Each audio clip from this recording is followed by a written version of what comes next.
buenos días a todos. Sé que no he saludado a varios, estuve arriba que la iglesia Calvary me pidió hacer una oración ahí arriba, querían unción hispana, no se crean.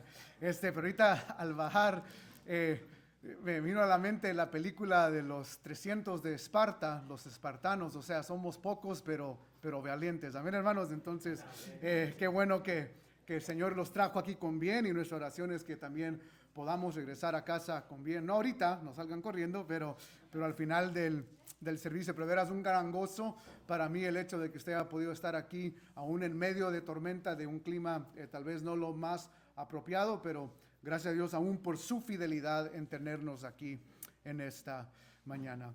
Estamos en el Evangelio de Mateo y voy a pedir que abra su Biblia conmigo a Mateo, capítulo 4. Y hemos visto la semana pasada que Jesús en el capítulo 4 es tentado por Satanás.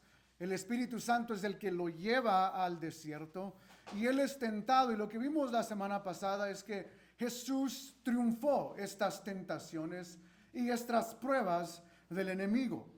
Y lo que vemos en el verso 12 al 17 es que Jesús ahora va a comenzar su ministerio, va a comenzar la obra que el Padre le ha mandado a hacer. Y para ello quiero que se ponga de pie conmigo y quiero leer Mateo capítulo 4 versos 12 al 17. Yo estoy leyendo de la Reina Valera, la versión Reina Valera. Y la palabra del Señor dice: cuando Jesús oyó que Juan estaba preso, volvió a Galilea. Y dejando a Nazaret, vino y habitó en Capernaum, ciudad matrima en la región de Zabulón y de Neftalí, para que se cumpliese lo dicho por el profeta Isaías cuando dijo: tierra de Zabulón y tierra de Neftalí, camino del mar al otro lado del Jordán, Galilea de los gentiles. El pueblo asentado en tinieblas vio gran luz, y a los asentados en región de sombra de muerte, luz les resplandeció. Desde entonces comenzó Jesús a predicar y a decir: arrepentíos, porque el reino de los cielos se ha acercado. Pueden tomar su lugar en esta mañana. El tema del texto es una luz que amanece. Una luz resplandeciente. O sea, el tema del texto es claro aún en base a la profecía de Isaías, que hay una luz que ha alumbrado y esa luz es Cristo Jesús. Pero el texto de este pasaje se divide en dos aspectos. El primero es la ocasión que causa que la luz llegue o amanezca. Para decirlo de otra manera, hay una ocasión o un evento que sucede que causa que Jesús venga de donde estaba a Galilea.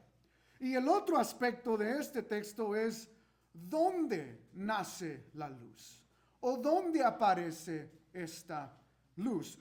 Vemos estas dos ideas: el evento que causa que la luz, Cristo Jesús, vaya a la iglesia, a Galilea, y luego la razón por la cual o el lugar en donde Jesús alumbra su luz. Esta es la idea aquí. Ahora, mi intención era hacer esto en un sermón nada más, pero el día de hoy solo voy a predicar un verso. El verso 12, que es la ocasión, la razón por la cual la luz llega. ¿Qué causa que Jesús, como vimos la semana pasada, Jesús que está en el desierto, que está en Jerusalén, qué causa que Jesús viaje de Jerusalén hasta Galilea? Y esto es interesante porque en la palabra del Señor vemos un patrón de transiciones. A lo que me refiero de un liderazgo a otro. Por ejemplo, el profeta Elías y ¿quién? Eliseo. Y todos sabemos la historia. Dios manda un carro de fuego, lleva a Elías al cielo y inmediatamente tiene un sucesor, que es Eliseo. Otro ejemplo que vemos en la Biblia, que algunos tal vez no lo notarían, pero el profeta Isaías y su ministerio. Isaías capítulo 6, verso 1 dice, en el año que el rey Usías murió, yo, dice Isaías, vi a quién, al Señor. Vemos una transición. Muere el rey y es allí, en ese momento, en ese evento, que Dios levanta a un sucesor, levanta un profeta que va a ser la voz para el rey que sigue. Otro ejemplo lo vemos con Moisés y Josué.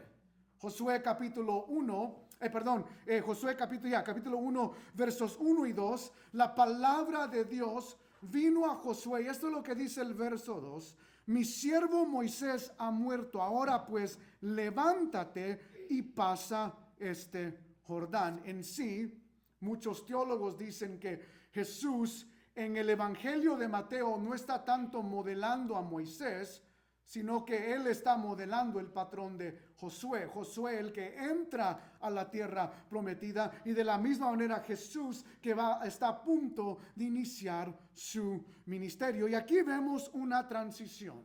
Es cuando Juan es arrestado. Es cuando Juan ya no va a tener la libertad de predicar arrepentimiento y bautizar por el área de Jordán, por esos lugares. Es en esa instancia que Jesús entra a la escena.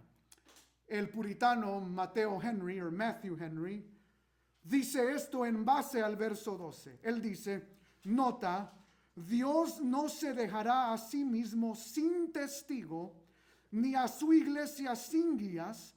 Cuando quita un instrumento útil, Él puede levantar otro, porque tiene el residuo del Espíritu, y lo hará si tiene trabajo que hacer. Y este es el énfasis aquí. El verso 12 es claro. Hay una transición del heraldo que vino a preparar el camino del rey, y ahora el rey que ha llegado. Pero para entender lo que sucede aquí, quiero que leamos otra vez Mateo capítulo 4, verso 11. Hay un trasfondo aquí que es la razón por la cual solo me voy a enfocar en el verso 12 el día de hoy. Mateo 4, 11 dice, el diablo entonces le dejó, y he aquí vinieron ángeles y le servían. Y verso 12, cuando Jesús oyó que Juan estaba preso, volvió a Galilea. En nuestras Biblias tienes un evento que inmediatamente es seguido por otro. Y en nuestra mente lo que nosotros queremos creer es que Jesús fue tentado, y inmediatamente después de su tentación y después del triunfo de esa tentación, Juan es arrestado y Jesús se va. Y aunque Lucas, Marcos y Mateo, que son los evangelios sinópticos o muy similar, lo que significa esa palabra, no nos cuentan el relato que sucede desde el verso 11 al verso 12. Hay un evangelio que sí, y es el evangelio de Juan. Aproximadamente un año ha pasado desde el verso 11 hasta el verso 12. Y la pregunta para nosotros es, ¿qué hizo Jesús durante ese año antes de entrar a Galilea? ¿Y qué es lo que lo mueve a Jesús a ir a Galilea? Y eso es lo que quiero que veamos. Para entender el contexto o lo que Jesús hizo durante este tiempo, ve conmigo a Juan, Evangelio de Juan, capítulo 2. Y vamos a ver en sí el transcurso del Evangelio de Juan es de capítulo 2, verso 19, hasta el capítulo 4, verso 54.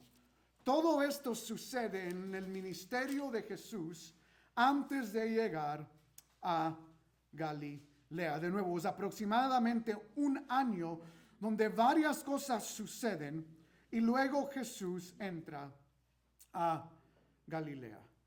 En primer lugar, vemos que en Juan 2:19, solo les voy a leer algunos versos aquí. Verso 19 dice, este es el testimonio de Juan cuando los judíos enviaron de Jerusalén sacerdotes y levitas para que le preguntasen, ¿tú quién eres? Ahora, en Juan, es capítulo 1, verso 19, me equivoqué. Del 1:19 al 4:54. Y aquí vemos que Juan sigue en estas regiones. Él está bautizando. Y si no leemos cuidadosamente, nosotros podemos leer el Evangelio de Juan y creer que este es el mismo relato que vimos en el Evangelio de Mateo. Pero no es el caso. Por ejemplo, quiero que noten los versos 26 al 28. Dice de nuevo, Juan aquí todavía sigue bautizando, él sigue hablando de arrepentimiento. El verso 26 dice, Juan les respondió diciendo, yo bautizo con agua, mas en medio de vosotros está uno quien vosotros no conocéis. La idea aquí es, en medio del grupo, en medio de la gente estaba ¿quién? Jesús. Juan ya lo había visto. ¿Cuándo lo vio? Lo vio en Mateo 3. Esta es otra instancia. En otras palabras, después de vencer la tentación, Jesús regresa donde está Juan. Y Juan sigue bautizando y Jesús está ahí. Y luego Juan dice algo muy similar a lo que escuchamos en Mateo 3. Este es el que viene después de mí, el que es antes de mí, del cual yo no soy digno de desatar la correa del calzado. Y estas cosas sucedieron en Betbara, al otro lado del Jordán, donde Juan estaba bautizando. Vemos que Jesús está ahí, Juan lo reconoce, pero no es la primera vez, o sea, no es como en Mateo 3, donde él fue por primera vez bautizado. Entonces, Jesús ha regresado, pero hay otro pasaje que nos deja más claro. Mismo capítulo, versos 29 en adelante dice, el siguiente día vio Juan a Jesús, pero ahora Jesús viene a él y dijo, he aquí el Cordero de Dios que quita el pecado del mundo. Ahora noten la diferencia. Jesús ya no se queda con el grupo. Ahora Jesús viene a él y Juan anuncia, he aquí el Cordero de Dios, aquel que viene a quitar el pecado del mundo. Nota simplemente el verso 33. Y yo no le conocía, pero el que me envió a bautizar con agua, aquel que me dijo, sobre quién veas descender el Espíritu y que permanece sobre él, ese es el que bautiza con el Espíritu Santo. Y yo le vi y he dado testimonio de que este es el Hijo de Dios. Ahí vemos, Jesús ya se había ¿qué? Bautizado. Y Juan en su evangelio no nos da el relato de cuando bautizó a Jesús. Él simplemente da testimonio de que ahorita en esta ocasión, por segunda vez, cuando Jesús ha regresado a Galilea, que Juan ya lo había visto ser bautizado, había visto descender. O sea, él da testimonio de lo que él había visto. Por eso sabemos que este relato no es el mismo que vimos en Mateo 3. Esta es otra vez que Jesús ha regresado a Galilea. Pero todavía no es la razón por la cual Jesús regresa cuando leímos Mateo 3:12. Entonces, a lo que me refiero aquí, 4:12, perdón. Esto es antes de que Juan es arrestado y lo vemos en el texto. Juan sigue predicando, él sigue bautizando. Y luego vemos que Jesús en este año está en Galilea y va a ir rumbo de nuevo hacia Jerusalén. En el capítulo 2 tenemos el acontecimiento de su primer milagro, cuando Jesús convierte el agua en ¿qué? En vino. Pero aquí quiero que noten algo. Quiero que veamos juntos el verso 4. La madre de Jesús, María, le dicen, no tienen vino. Y Jesús responde de esta manera, ¿qué tienes conmigo, mujer? Aún no ha venido ¿qué? Mi hora. Y este es un tema en el Evangelio de Juan. Jesús reconoce que hay un tiempo marcado por Dios, que hay un tiempo específico en su ministerio, y Jesús le dice a su madre, ¿qué quieres que yo haga? Todavía no es mi hora, todavía no es mi tiempo. Y este patrón lo vemos a través del Evangelio de Juan. Vea a Juan 7:30. Vamos a ir brincando a través del Evangelio de Juan para que notemos este patrón. Juan 7:30. Nota lo que dice el verso 30. Entonces procuraban prenderle, pero ninguno le echó mano porque aún no había llegado su ¿qué? Su hora. O sea, lo iban a arrestar, pero no lo pudieron arrestar porque no era su hora. Juan 8:20. Nota lo que dice Juan 8:20.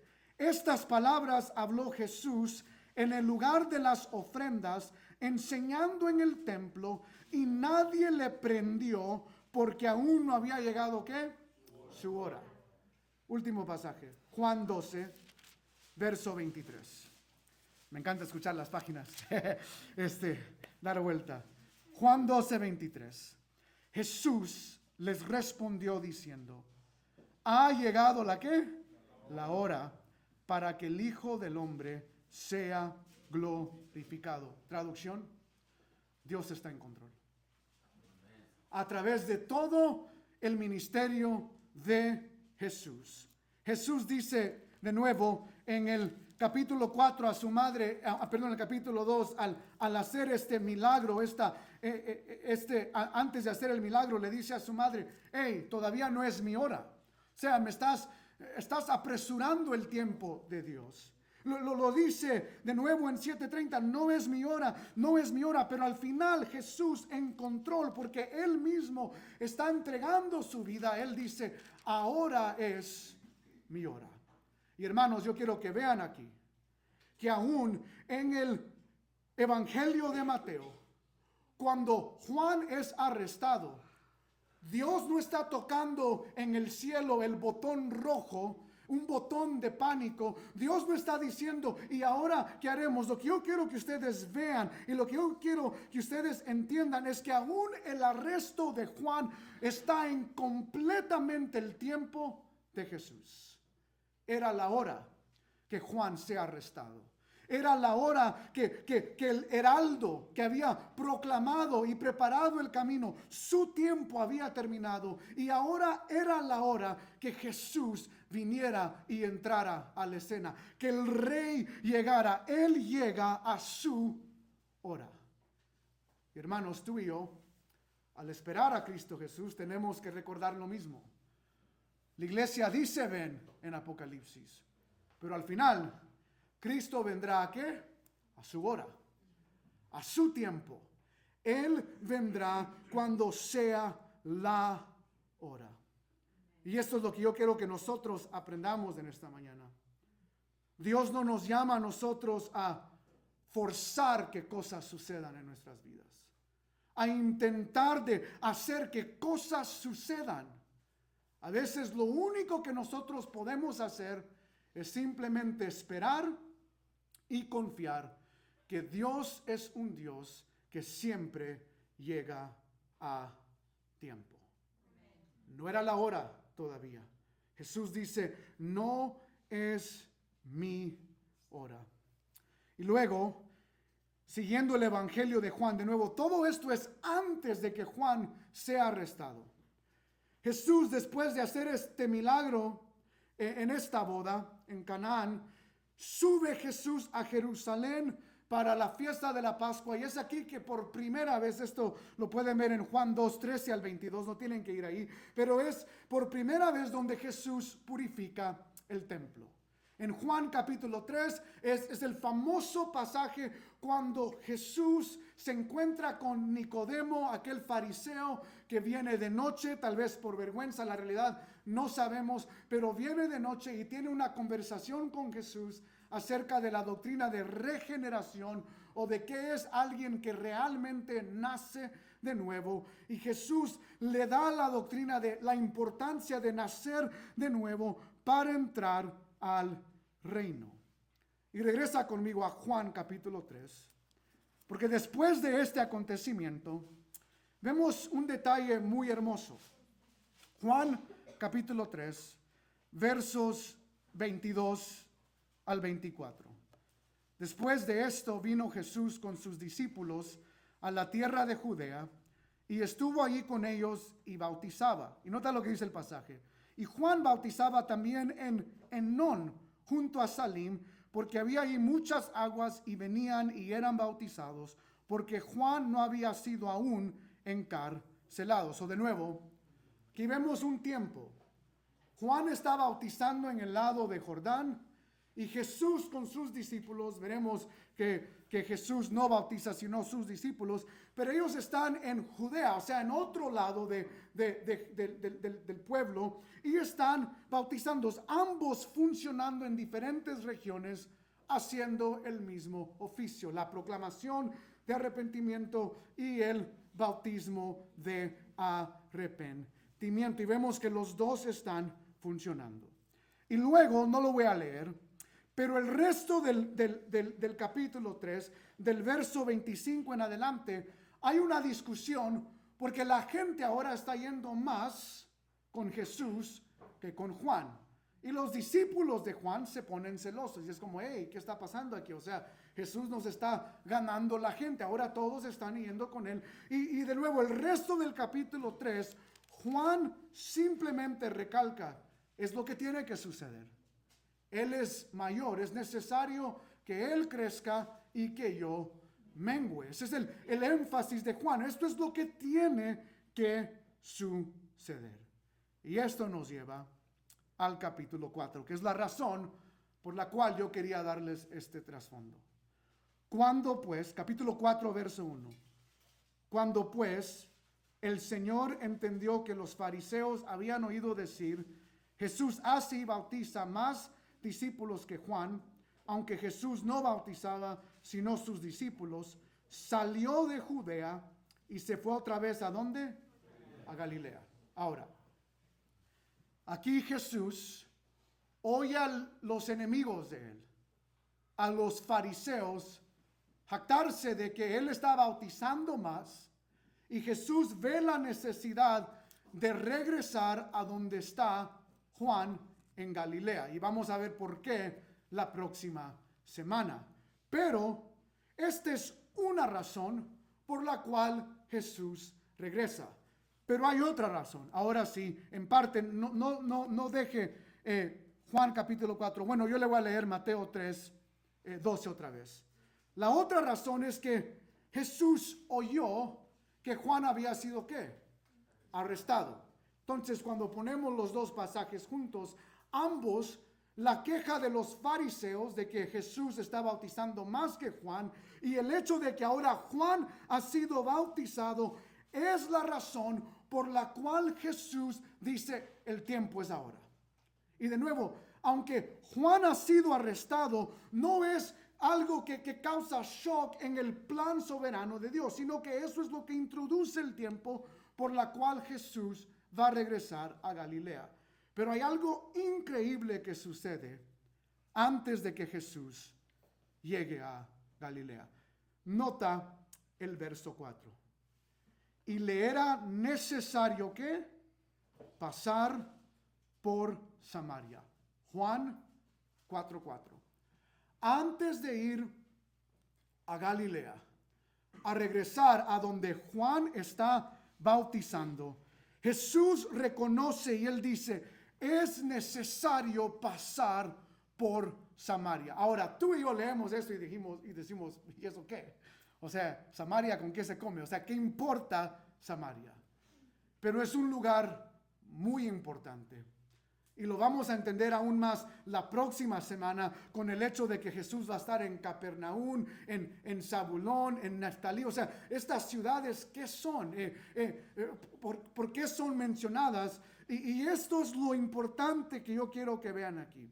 Jesús, antes de regresar, dice, es necesario pasar por Samaria. De nuevo, hermanos, Jesús está completamente en control.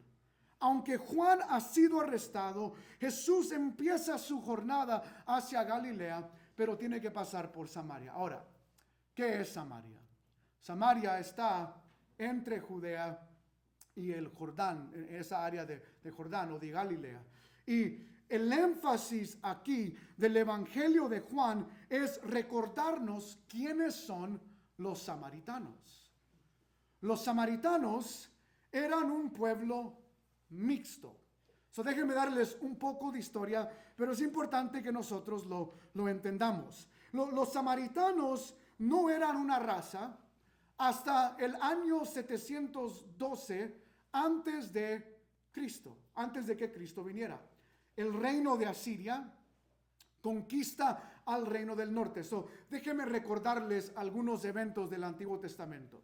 Hay dos reinos en el tiempo del Antiguo Testamento.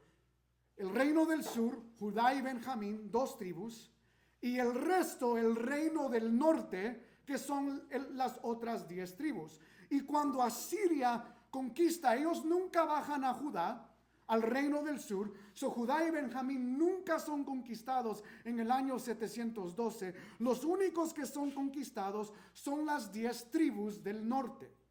Y ellos son conquistados, y durante la conquista ellos son llevados a Asiria, porque era como se llevaba el cautiverio en aquellos entonces. Los llevaron de un lugar a otro país extraño. Y lo que estos judíos hicieron durante esos años es los hombres tomaron a mujeres de Asiria. Y los hombres de Asiria tomaron a mujeres judías y empezaron a mixtear estas dos culturas y empezaron a tener hijos. Y esos hijos llegaron a reproducir esta raza que se llama los samaritanos. Pero los samaritanos, debido a que tenían raíces hebreas, se creían el verdadero Israel. Ellos decían, nosotros somos el verdadero Israel. Específicamente se ligaban a que eran descendientes de Efraín y de Manasés, y tenían este como orgullo. Decían, nosotros solo leemos el Pentateuco, los primeros 5 libros de la Biblia, porque es la verdadera palabra de Dios. No creían en el resto del Antiguo Testamento. Eran muy rígidos y tenían mucha influencia aún por ser samaritanos. Pero los judíos, los verdaderos judíos, veían a estos como de menos, como una raza inferior. Para darles una ilustración breve, es como tal vez algunos, no diría todos, pero algunas personas que nacieron en Latinoamérica y luego llegan a los Estados Unidos y se topan con un niño como los míos, que se ven hispanos y tienen, como diríamos, el nopal en la frente, pero son no sabo kids, ¿se entienden la expresión? O sea, se ven hispanos, pero no hablan español o entienden la cultura de español. Y muchos hispanos que vienen de Latinoamérica tal vez pueden ver a aquellos que han crecido aquí y dicen, son hispanos, pero no son hispanos. ¿Me entienden esta ilustración? Y esto pasa también con personas de Asia. O sea, los que crecen allá y vienen, y los que parecen asiáticos pero crecieron aquí en los Estados Unidos y su cultura es más americana que de Asia. Esta es la idea aquí, los ven de menos. ¿Por qué? Porque cuando Judá, que muchos años después fueron conquistados por Babilonia, y cuando usted lee Esdras y lee aún Nehemías, cuando Ciro da el decreto que los de israelitas pueden regresar y reconstruir el templo, aquí está la clave mayor. Los únicos que regresan en un montón son los de Judá. Los de el reino del norte, la mayoría no regresó. ¿Por qué? Porque su vida fue muy cómoda en Asiria. Se acostumbraron a estar en Asiria. Habían tenido relaciones. Imagínate a los de Judá llegando ya muchos años después de ser conquistados por Babilonia, viniendo del imperio babilónico, pasando por las tribus del norte, y empiezan a ver una nueva raza. Y ellos, honestamente, el corazón detrás es, mira qué chulos. Hicieron todo lo que la Biblia dice que no deberían de hacer. Mixtaron razas, hubo un mixto de culturas, hubo un mixto de paganismos, y era como, nosotros somos los verdaderos israelitas. Y es ahí donde Jesús va. Jesús dice, es necesario ir a Samaria, al lugar donde nadie quiere, a las personas que nadie quiere. Los mismos judíos dicen, nadie pasa por ahí. Los discípulos aún se confunden en esto. ¿Por qué ir a Samaria? Y cuando lees el capítulo 4, no vamos a ver todo el texto, él se encuentra con una mujer samaritana que ha tenido 5 maridos, y aún el que tiene no es de ella, y entran en una conversación de adoración. Pero esta es la razón por la cual Jesús tenía que pasar por Samaria. Capítulo 4, verso 25. Le dijo la mujer, sé que ha de venir el Mesías, llamado el Cristo. Cuando Él venga nos declarará todas las cosas. Jesús le dijo, yo soy el que habla contigo. Ahora piensa en esto. Jesús dice, tengo que ir y pasar por Samaria. Y la única persona que Él iba a evangelizar es que una mujer. Hermanos, qué lección. Porque aunque nosotros podemos ser cegados por el hecho que la mayor parte del ministerio de Jesús hay una gran cantidad. Jesús dice, yo vengo por las cantidades, claro, pero también vengo por el uno o la una. Y no solo la una, vengo por aquella que es enemiga de mi pueblo. Aquella que aún mi pueblo dice, esta no es verdadera hebrea, no es verdadera israelita. Pero para Jesús no solo era parte del reino, era importante revelarse a ella como el Mesías. Es una gran lección que Cristo, literalmente lo que dice la parábola, está dispuesto a dejar las 99 por ir a la oveja perdida. Y a veces tú y yo, por el transcurso de nuestras vidas, por los pecados de nuestro pasado, no podemos sentir como esta mujer samaritana, o aún varones, indignas, sucios o sucias, marcadas por nuestro pecado pasado. Y Jesús dice, aún por esas personas, yo digo, es necesario pasar por Samaria. Hermanos, de nuevo repito, Dios siempre llega a tiempo. Ahora, ¿qué sucede? En el verso 39, esta mujer se convierte en evangelista. Y el verso 39 simplemente dice, y muchos de los samaritanos de aquella ciudad creyeron en él por la palabra de la mujer que daba testimonio diciendo, me dijo todo lo que he hecho. Hermanos, no importa qué tan feo sea nuestro trasfondo. Nuestro trasfondo, Dios lo usa y Dios lo redime para que nosotros podamos ser una portavoz del evangelio. No para que nos quedemos estancados en nuestro pasado. No para que la culpa del pasado nos siga condenando. No. Dios puede usar nuestro pasado, por más feo que haya sido, para que nosotros seamos un portavoz del evangelio. No dejes que la culpa de tu pasado te deje estancado a decir, yo no puedo vivir la vida cristiana. Claro que sí. Aquellos con el pasado más sucio son los mejores candidatos para ser portavoces del reino de los cielos. Amén, hermanos. Y me incluyo a mí en esto. Y lo que vemos es que en el verso 42 no solo creen por el testimonio y el evangelismo de esta mujer, pero en el verso 42 y le decían a la mujer, ya no creemos solamente por tu dicho, porque nosotros mismos hemos oído y sabemos que verdaderamente este es el Salvador del mundo, el Cristo. Ahora notan, Juan había dicho, este es el Salvador del mundo. Pero Jesús dice, es necesario que pase por Samaria, porque Jesús está dando a entender, aún al regresar a Galilea, que este pueblo oscuro, los samaritanos, este pueblo odiado por los israelitas, son dignos del reino. Hermanos, esto lo vamos a ver más claro la próxima semana.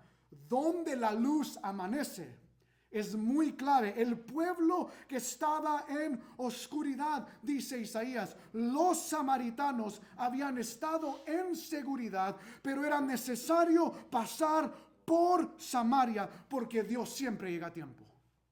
Y cuando Dios llega a tiempo, Él hace resplandecer su luz. Y al final del capítulo 4, antes de llegar a Galilea, vino pues Jesús otra vez a Caná de Galilea, donde había convertido el agua en vino, y había en Capernaum un oficial del rey, cuyo hijo estaba enfermo. No voy a leer el resto. este oficial del rey tiene un hijo enfermo que está a punto de morirse y Jesús simplemente le dice, vete, tu hijo vive. Este oficial quería que Jesús viniera con él y Jesús simplemente le da la palabra, vete, tu hijo vive.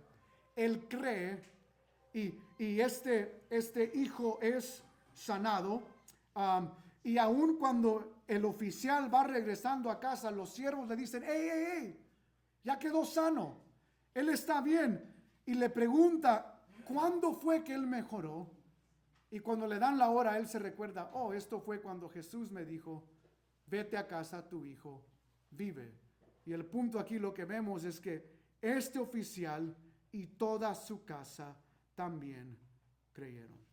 Entonces, ¿qué nos muestra esto? Un evento negativo, que fue el arresto de Juan, fue lo que llevó a Jesús a regresar a Galilea. Pero antes de regresar específicamente a donde está Juan, en el área del Jordán, Jesús pasa por Samaria. Y de nuevo, ¿qué es lo que nos muestra esta verdad? ¿Qué es lo que nos muestra esta mala noticia del arresto de Juan? Verdad número 1, repito, es Dios siempre está a tiempo. Nunca llega tarde, nunca llega aún cuando nosotros queremos que Él venga, pero Él siempre está a tiempo. Y la luz necesitaba ser brillada en Samaria antes que llegara a Galilea. Y esto aconteció porque Juan fue arrestado. Hermanos, tú y yo no sabemos lo que Dios está haciendo aún cuando hay tribulaciones. Tú y yo no sabemos en el plan soberano de Dios qué es lo que está aconteciendo. Pero de algo podemos estar seguros, que aun cuando nosotros no entendemos y cuando nosotros no sabemos, Dios siempre está a tiempo y siempre está obrando en lo que nosotros desconocemos. Amén. Es un Dios muy maravilloso. Pero hay otro aspecto. Regresemos a Mateo 4, para que no sientan que estoy predicando solo de Juan. Mateo 4, 12. Hay otro aspecto que quiero que veamos aquí. El evento lleva a Jesús de nuevo a pasar por Samaria, pero hay otro aspecto más.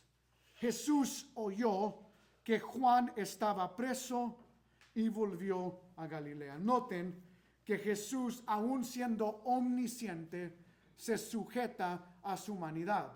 Él escucha y él oye que Juan ha sido arrestado. Y aquí tú y yo tenemos que pausar. ¿Por qué es Juan arrestado? Recordemos, en el capítulo 3, Juan está bautizando. ¿Y qué dice el pasaje? Vino toda Jerusalén y toda ¿qué? Judea. O sea, el bautismo de Juan fue viral. Los tiktokers estaban grabando. Estaba en vivo en Instagram, estaba por todas las redes sociales. Es más, fue tan viral que los fariseos y los saduceos, como aprendimos, pueblo que no se llevan bien, llegaron juntos para tratar de ser ¿qué? Bautizados por Juan. O sea, vemos que la gente estaba a favor de esto. No estaba en contra de esto. Aún los líderes religiosos están a favor de esto, no en contra. Entonces, ¿qué sucede? Que lleva a Juan a ser arrestado. Y esa es la segunda verdad que yo quiero que veamos. Que Dios no solo puede tomar una situación negativa para mostrarnos que Él siempre llega a tiempo, pero hay otro aspecto. Que Dios usa circunstancias negativas para revelar su gloria. Y quiero que veamos por qué Juan es arrestado. Ve conmigo al Evangelio de Lucas, capítulo 3. ¿Por qué es Juan arrestado? Aquel que era viral es arrestado. Y quiero leer del verso 18, Lucas capítulo 3, verso 18, para que entendamos el contexto. Juan, recordemos, estaba bautizando y dice el pasaje, con estas y otras muchas exhortaciones, anunciaba las buenas nuevas al pueblo. Entonces Herodes el tetrarca, siendo reprendido por Juan, a causa de Herodias, mujer de Felipe, su hermano, y de todas las maldades que Herodes había hecho. Sobre todas ellas añadió además esta: encerró a Juan en la cárcel. Ahora, aquí, yo sé que es temprano, sé que el clima nos afecta, las neuronas están como pensando en mil cosas, el estómago ya está rugiendo porque muchos salieron más temprano de lo normal. Pero aquí, como diríamos en algunos países, póngale coco, porque no lo quiero perder. Pero es importante entender el trasfondo de esta familia para entender la exhortación de Juan que lo lleva a ser arrestado. Ahora, en primer lugar, la palabra Herodes es un título. Aunque viene de una familia, Herodes el Grande fue el primer Herodes, pero es un título. Herodes es un rey títere. En otras palabras, es un rey con título, pero de mentiras. No tiene autoridad que no ha sido dada a través del imperio romano. Lo que me refiero aquí es, el Herodes era puesto en cierta región, pero era puesto siempre y cuando hacía lo que el emperador quería. Al momento que el Herodes se negaba de hacer lo que el emperador, que es el verdadero rey de Roma, hacía, entonces el Herodes era removido. Tiene autoridad en una región, pero por eso aún vemos en la crucifixión de Jesús. Jesús va de corte a corte a corte, porque hay permiso que hay que pedir.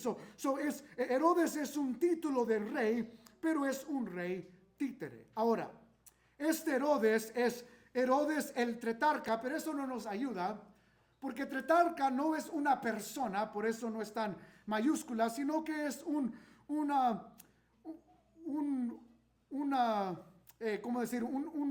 título también que representa a alguien que gobierna una cuarta parte de una provincia o de un lugar, o un distrito. La idea aquí es, él es Herodes el Tetrarca porque él está a cargo de una zona que es una cuarta parte del resto del imperio.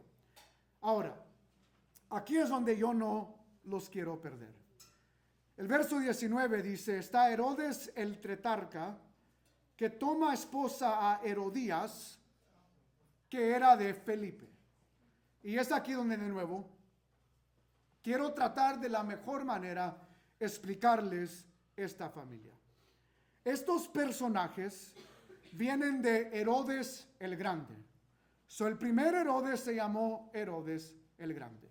Ahora, Herodes el Grande tuvo aproximadamente entre 8 a 10 esposas. Algunos hermanos, no yo, pero algunos hermanos dicen, yo apenas puedo con una, imagínate con 8. No se crean, son bromas. Las hermanas dicen que no sea mi honey. Tuvo entre 8 a 10. Y aquí es donde quiero que vean el linaje. Voy a nombrar las que son importantes para este pasaje. Herodes el Grande tuvo, por ejemplo, como esposa a Mariamne, que le llaman la primera, porque interesantemente tuvo a otra esposa que también se llamaba Mariamne, que es la segunda. Mariamne la primera, Mariamne la segunda, y luego tuvo otra esposa que se llamó Maltase, ¿ok? Y luego hay otra que se llama Cleopatra, pero no es la de Egipto, es otra Cleopatra distinta. Son 4 mujeres. Ahora, aquí es donde es importante entender la genealogía de este Herodes el Grande. 4 esposas, diferentes esposas, pero todos son hijos de Herodes el Grande. Eso es lo que quiero que entiendan para no perderlo. Son diferentes mujeres, pero los hijos van a ser del mismo papá. Y los nietos también, todos van a tener el mismo abuelo. Diferentes abuelas, pero todos los nietos, mismo abuelo. Espero que me estén siguiendo. Ahora, Mariamne la primera tuvo 2 hijos, Alejandro y Aristúbulos. Si quiere ponerle nombre a un niño, ahí está Aristúbulos de opción. Pero tuvo 2 hijos y ninguno de ellos llega a ser Herodes. Pero tuvo 2. Pero Aristúbulos es el padre de Herodias. De nuevo, Aquí lo que significa es que Mariamne la primera es abuela de Herodías y el abuelo de Herodías es Herodes el Grande. ¿So entienden? Esta es como la primer rama de muchas de Herodes el Grande. So Mariamne la primera, su nieta, creo, no, sí sería nieta, ¿verdad? Sí, su nieta es la que, Herodías, la que vemos en este texto. Ahora, Mariamne la segunda tiene al que se llama Felipe el uno. De nuevo, esta es diferente madre, mismo padre. Felipe el primero es hijo de Mariamne la segunda, pero se llama Felipe el primero porque otra esposa que es Cleopatra, que tuvo hijo con Herodes el Grande, tiene a otro hijo y por eso le llaman a él Felipe el segundo. O sea, no es que los historiadores ponen esto para hacer distinción en los Felipes, pero en la casa de Herodes el Grande, cuando él decía Felipe, ven para acá, pues ¿cuál? ¿El de Mariamne la segunda o el de Cleopatra? No es que tienen estos títulos, yo lo estoy diciendo para que ustedes entiendan que son dos diferentes Felipes por dos diferentes mujeres. Pero este Felipe el uno es hijo de Herodes el Grande, pero tampoco es un Herodes. Nunca tiene un terreno por el cual gobernar. Y este Felipe el uno, que es hijo de Mariamne la segunda, es el Felipe que se casa con Herodías. Ahora, si están siguiendo el patrón aquí, él es el tío de Herodías. O sea, ella es su sobrina, aunque de diferentes madres, pero es su sobrina porque viene ¿de qué? Del mismo padre. So, de nuevo, esta es una familia caótica que tiene muchas relaciones entre sí mismo, pero el tío, aunque es diferente madre por padre, el tío se casa con su sobrina. Y luego Maltase tiene a dos hijos, Herodes Arquelaus y Herodes Antipas, ambos que reinan que sí tienen territorio por qué gobernar.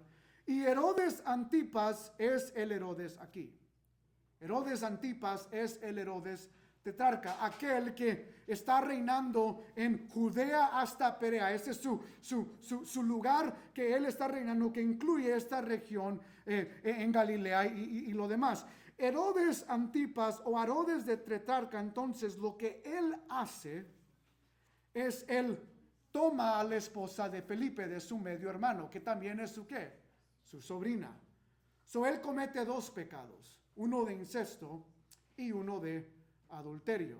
Y Herodías también, que era una mujer muy cruel, muy malvada, tal vez interesada en títulos, tal vez interesada en posesiones, deja a su marido Felipe, que no tiene territorio, y se casa con este Herodes Antipas o Herodes el tetrarca. Pero esto es lo importante. La cultura no dice nada. Los fariseos, los líderes de Israel, los saduceos que aún están con los políticos del día, todos ven lo que ha hecho Herodes Antipas y nadie dice nada. Tal vez por temor a la gente, por temor a los romanos, pero nadie dice nada. Pero Juan es distinto a estos hombres. Juan reconoce su llamado, como vimos en Mateo capítulo 3. Y el llamado de Juan es un mensaje de arrepentimiento. Y debido a este pecado, Juan dice algo a Herodes Antipas. En sí, algunos historiadores y comentaristas se preguntan si aún igual que los saduceos y fariseos, este Herodes Antipas había llegado a las aguas del bautismo para aparentar arrepentirse, porque de nuevo el bautismo estaba de moda. Y lo que quiero que vean aquí es que Juan en voz profética exhorta a este varón y debido a su exhortación, él es arrestado. Juan no tiene temor de hablar en contra del pecado. Juan no tiene temor de pararse en voz profética y decirle a un rey títere: tú estás mal y necesitas arrepentirte. Me acuerda mucho a los puritanos en el siglo XVII, donde ellos en Inglaterra son arrestados por no llevarse a las leyes de Inglaterra. Inglaterra quería imponer leyes en la iglesia y los puritanos dijeron no, y por eso en el año 1662 varios son echados afuera, o sea, son arrestados, son sacados de su iglesia. Me recuerda al pastor James Coates, pastor de Canadá, que durante COVID fue arrestado porque Canadá dijo nadie puede tener iglesia. Y James Coates dijo, bueno, yo voy a tener iglesia. Y lo interesante es que ambos en el tiempo de los puritanos, aún en Canadá, cuando gente se opone a los gobernantes, cuando gente trae una claridad del evangelio, el evangelio crece. Muchos vienen a la fe. Me recuerda a Sadrach, Mesach y Abednego, que el rey Nabucodonosor los mete en el horno de fuego, y entre más oposición hay, más gente cree. Aún el rey Nabucodonosor mismo dice: nadie puede hablar en contra del nombre de Dios. O sea, él entiende, hay un cambio. Y lo que quiero que vean, hermanos, ¿qué nos muestra el arresto de Juan? ¿Qué nos muestra la valentía de Juan a decirle al rey Tretarca que él estaba en pecado? Nos muestra que aún aunque él fue arrestado, Dios usa estas circunstancias difíciles de nuevo para mostrar su gloria. El arresto de Juan lleva a que Jesús regrese a Galilea. Y el arresto de Juan nos muestra que Dios siempre está a tiempo, pero también nos muestra que estas circunstancias difíciles nos ayudan a que Dios sea glorificado. Porque en medio de este arresto va a venir Jesús, la luz del mundo, y muchos van a creer en él. Entre mayor la persecución, más gente viene a la fe. Yo quiero terminar con esto. Hace unas semanas atrás, durante la oración de los miércoles, a veces venimos con mi esposa en el servicio de inglés. Y durante la oración, el pastor Eric Sipe a veces pregunta quién tiene petición de oración antes de ponerlos en grupos. Y su esposa Cindy Sipe contó una historia de un familiar que había sucedido unos días antes de esta oración, donde alguien entró a robar a la casa de su prima ya avanzada de edad, y la persona la mató, la golpeó, la mató y terminó robando su hogar. Su esposo llega a la casa y obviamente se entera de todo lo que había pasado. Imagínate el shock de él. Y él envió esta petición. Pero esto fue lo que me conmovió a mí personalmente. Él dijo: mi petición es esta, y Cindy Sipe fue su portavoz. Mi petición es esta: no que oren por la familia, no que oren por sanidad a la familia. Mi petición, dijo este esposo, es: yo voy a ir a la cárcel y voy a predicarle el evangelio al hombre que mató a mi esposa. Y mi oración es que él venga al evangelio. Ahora, yo no sé qué es la gracia que Dios pone en el corazón de un hombre a decir esas palabras, pero lo que me recuerda es específicamente lo que vemos aquí, que para ese delincuente Dios usó una circunstancia negativa para que él llegara a tiempo a su vida a hablarle del evangelio. Y Dios usó una circunstancia negativa para mostrar su gloria a ese delincuente. De nuevo, hermanos, tú y yo no sabemos lo que Dios está haciendo y obrando cuando vienen situaciones difíciles, pero de algo podemos estar seguros: Él siempre llega a tiempo, Él siempre muestra su gloria, porque Dios siempre está en control.